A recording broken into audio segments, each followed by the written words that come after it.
All right, in the lesson today, we're going to go through disassembling brakes on a typical S-cam wheel end. So right now we have a trainer here, but in the shop you would have your vehicle part, maybe your wheels off.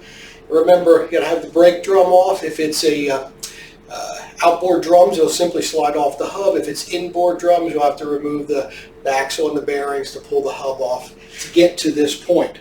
Now, the one trick with getting the drum off is it may have a lip in it, so you may have to back the brakes off.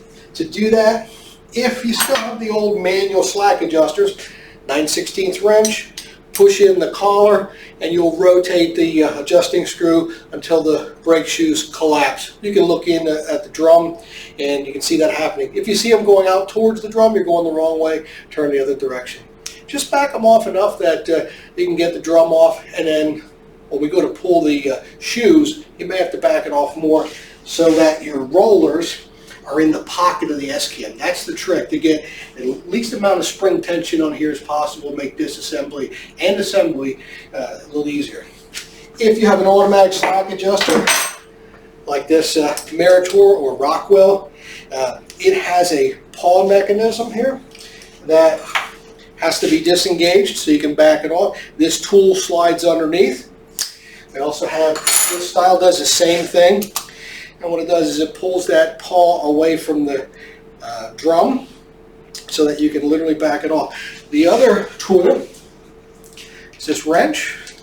You can use that to rotate the slack adjuster and back the shoes off away from the drum. Older style, you see the difference here. There is still a pawl mechanism inside, but this here you have to remove the entire mechanism. The newer one has a spring-loaded cap there, and just slide the tool underneath. Be careful where you set this. You don't want to get dirt on it, especially when you go to put it back together. That could damage the mechanism or prevent it from working properly. All right, so we're to the point where we're going to remove the shoes, and we want to take our rollers out first. So push down on the lower shoe, grab the clip that goes around the roller, and pop the first one out. Do the same thing with the upper. Now, if it's on a vehicle, we don't have to worry about it moving around, but here I'll just put my foot.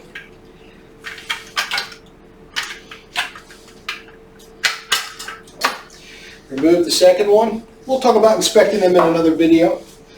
All right, now we have the return spring. You see there's a little bit of tension on there. We'll lift up on that shoe. Try and get it off. If it won't come off, we can use this tool here.